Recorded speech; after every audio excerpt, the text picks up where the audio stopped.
entering the library stacks. Gosh, the smell. It's unmistakable. Mm-hmm. You cannot confuse it for anything other than book. The smell evokes such strong memories for me as a kid who spent years with my nose in the middle of a book. Yeah, I can relate.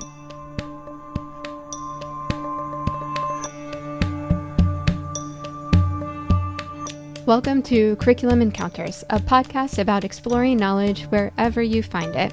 And thinking about what kind of knowledge matters for teaching and designing curriculum. I'm Jackie Simmons. And I'm Sarah Garth Vandenberg. And we both teach in the Department of Curriculum and Teaching at Columbia University's Teachers College. We consider ourselves experts in curriculum design, and we love to study questions about curriculum. This episode is for teachers and learners who have a hunch that memories and emotions matter and wish there were more opportunities to explore why that is.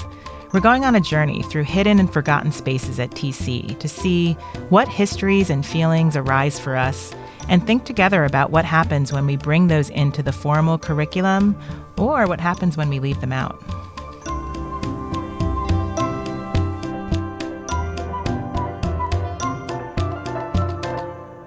In this episode, we're looking at hidden spaces and materials here at Teachers College. By hidden, we're thinking about the kinds of spaces that have literally been lost or covered up or forgotten. And when we start to find them again, they tell us something about what curriculum was intended in the past. Let's head back into the library and consider how these hidden spaces matter. And see if you can start to notice them in your own context.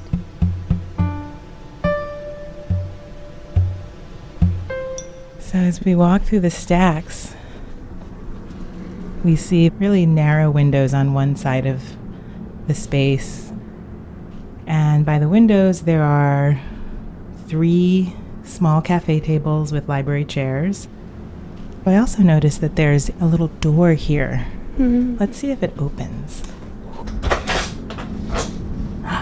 It opens. It opens. I know. I wonder why it's here. An unused closet. Because it's not even a storage space for cleaning supplies. It looks like somebody just shoved stuff in there. Yeah, it's really just the forgotten stuff. Do you have any good memories, Jackie, of closets and classrooms and the stuff left behind? You know, my very first public school teaching job, I had a weekend to prepare, and then on Monday morning I entered into the classroom of a 50-year veteran teacher. Wow. And all of her stuff. And I was a first-year teacher, and I had no stuff. It was so much to deal with because it was textbooks from 1970. It was so many boxes and files of student work, and it was really overwhelming. Mm-hmm. So I don't like cluttered classrooms as a result. Mm-hmm. I think that really scared me off. Even old books, I sort of got to a place where they didn't seem that useful because they were so out of date and irrelevant to the student population at the time. I wonder how that sense of out-of-dateness affects what students decide to do. I remember writing my undergraduate thesis and loving it, but writing it next to all these books that I had the sense that nobody opened. Yeah. And would it just become another one? Yeah. And it really affected what I chose to do. I chose to teach instead. Those memories matter even if I'm very attached to these materials.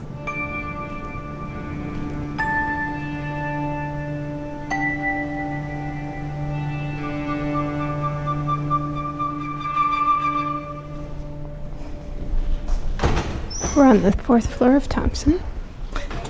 Oh, and this space is so great because at first glance it just looks like a series of very modern-ish offices. And then you start to see as you walk into the center that it's the old Teachers College gymnasium. So the ceiling is very tall. If you look up, you'll see that there's actually a track that runs the perimeter of the room. And there are these beautiful steel beams holding up the track. The flooring instantly makes me think of gym class. Yeah. This laminated wood paneling where your shoes would scuff if you slid really fast. Yeah, that squeaking sound when your sneakers hit against it. And then a beautiful spiral staircase. It looks like we might be able to go up. Wow.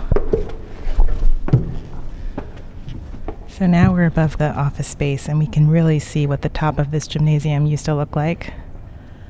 There's a dusty wooden track in a ring around the perimeter of this whole room, and it's recognizable immediately as a track because of the way the outside lane is longer than the inside lane, and it feels like you might even fall in to the middle of the room if it weren't for these old metal railings. Yeah, and they're so decorative and quite beautiful. This little flower motif that repeats across every single panel. That decorative piece to the railing feels kind of incongruous for a gym and a track. I'm so glad they kept the track and that they didn't tear it down. They clearly needed the space for other things. I really appreciate that they left this rather than remaking the entire space, because it is a piece of history that deserves to be kept, at least, even if it's hidden. This repurposing of spaces is a curriculum unto itself. That is the story of spaces in a packed city where space is always being repurposed, even in schools that our teachers and students are in now. The kind of constant reinvention and repurposing of what had been there before. Sarah, have you ever noticed this? I've never noticed this. We turned the corner.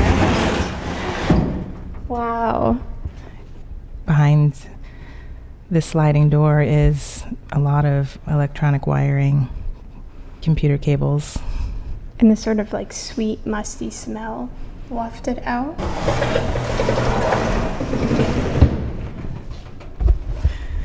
Once you start opening your eyes to the hidden things, you start seeing them everywhere.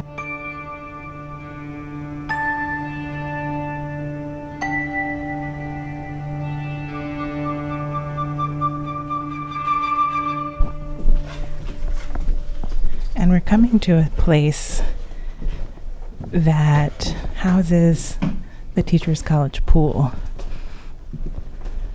The lockers are still here.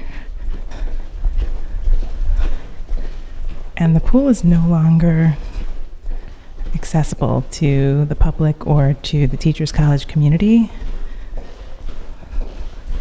So it's really rare to be able to see it. And in fact, it looks like it's locked. So being down here in this part of the basement, it used to be obvious that there was a swimming pool because of the smell. Mm-hmm. You could always smell the chlorine. But now I don't smell that at all, which makes me think that this has probably been completely removed as a working pool. You would have no sense, literally, that it is here other than a small plaque on the door that says pool.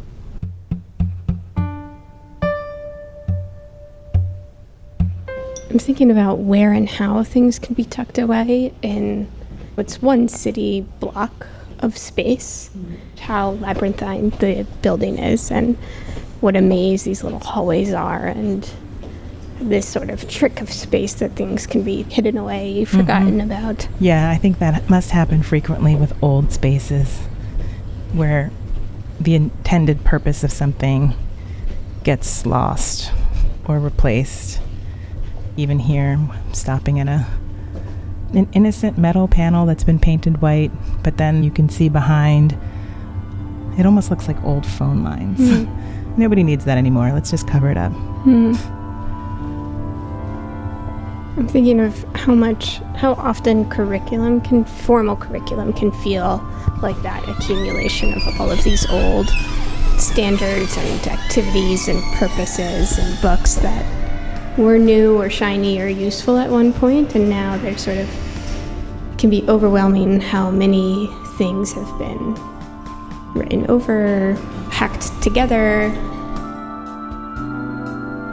The desire to sort of wipe the plate clean and start over and get a sense of honoring or living with the histories, good and bad, of all of this other material.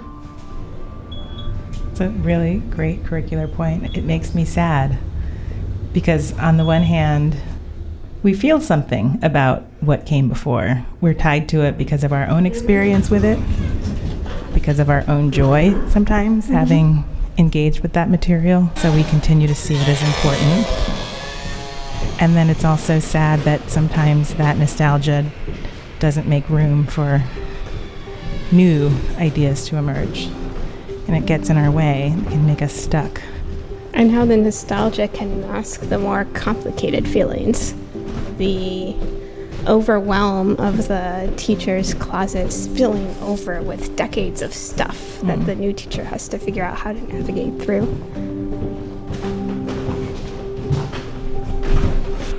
So here we are back in this office. What's special about this office is that it is the office of our mentor. And so that means it holds a lot of memory for both of us of extended conversations, just like the kind of feeling that you carry with you into a meeting. When you have a meeting with your advisor, your mentor, you're holding all of this emotion, or it could be tension, excitement, guilt, fear, joy, so many different kinds of feelings, and then you bring them with you into a space, and then they work their way into your relationship, into your conversation, into your dialogue, and that's what this office holds, I think. This room has always felt very spacious to me. The ceilings are high, the window is large and lets in a lot of light, and I think that's significant because conversations here always felt spacious. And there was room to wander and room and time for the conversation to unfold. And that, to me, was the most precious quality of my learning experiences in this space. Sarah, we were just doing a really interesting kind of curriculum work. We visited hidden spaces and talked about their histories and our memories. What are you thinking about right now? Something I'm struck by as we visited these hidden spaces is the accumulation of past purposes and how that impacts what we do with the space today.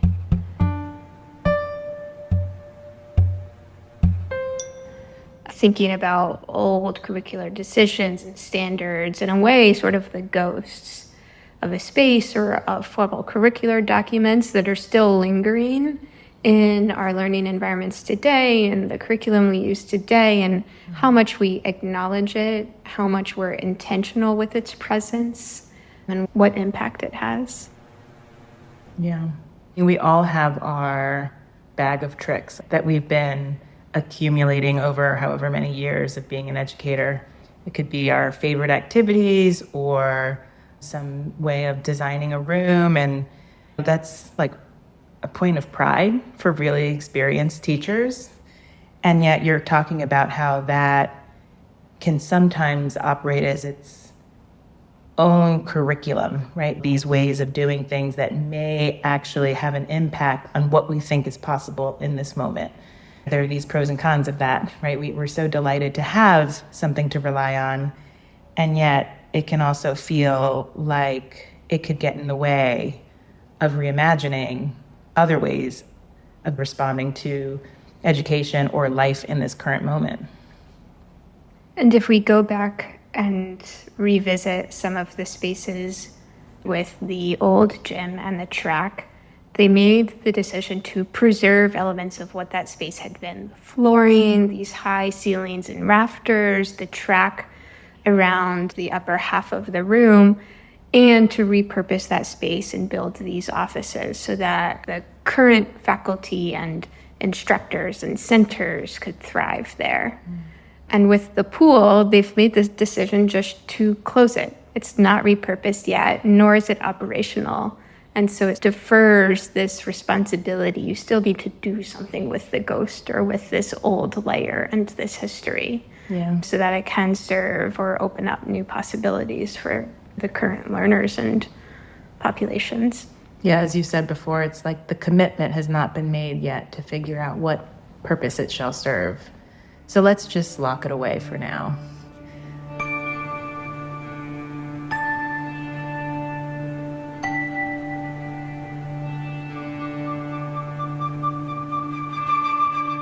What do we do with all of this if we're planning curriculum? One activity might be for people to find a ghost or a past layer in some aspect of their own curriculum or learning environment and identify what it is. A whisper of what it used to do. What is its impact? And think about, do you want it to be there? Is it doing what you want it to do? Maybe can it do something else that might serve you better? And is it there because it's important to other people who have relationships to this body of knowledge or this curriculum or learning community? And if so, maybe some of those are valid, but parsing out what that ghost in the curriculum is doing. And as we talked about, sometimes the ghost is about feeling. You know, if we think really about ghosts and hauntings, they're usually associated with fear, but also sometimes in some cultures with a kinship with the past, a revisiting that's very warm and welcoming.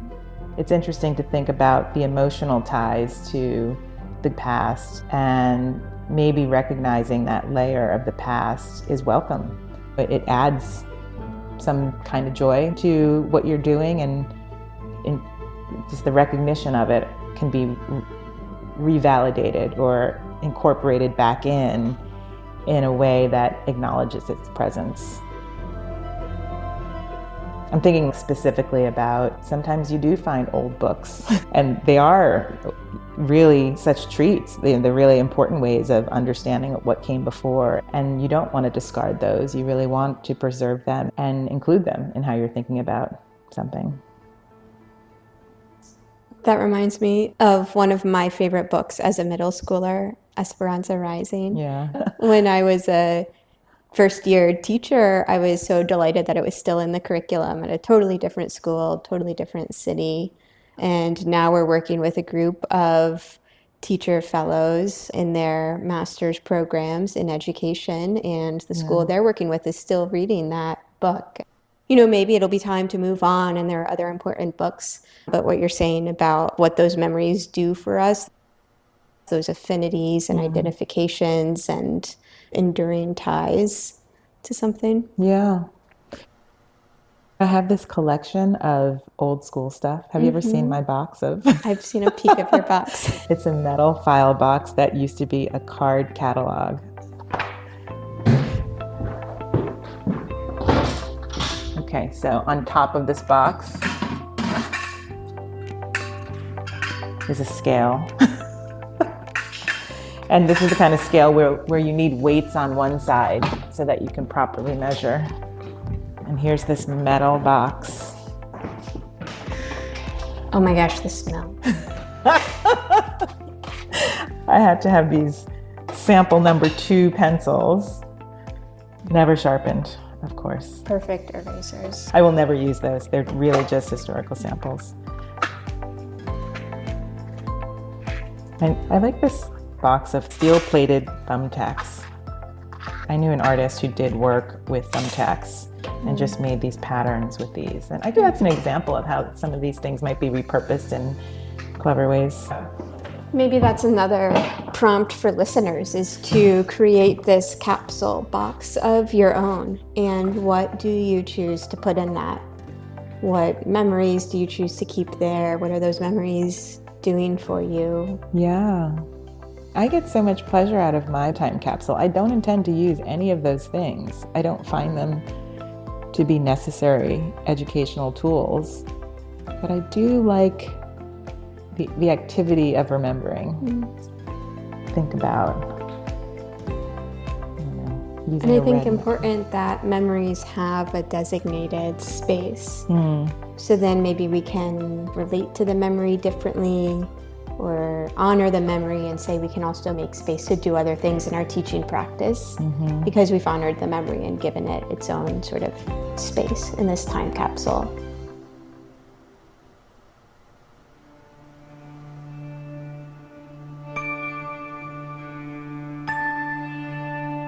So Sarah, this has been a really fun walk down memory lane. So some of our own personal memories, but also maybe Teachers College memories, right? If this building could talk, it would have so many memories and maybe even its own feelings about the many waves of education and iterations of students and teachers who've come here before. We teach that curriculum is a social creation. So maybe what we are highlighting here is the way that curriculum analysis is inflected by our personal identities and histories, but that there's important work done when it's in collaboration and in relationship and when it becomes this social creation. Yeah, that's so great. Let's pick up on that in our next episode. I can't wait.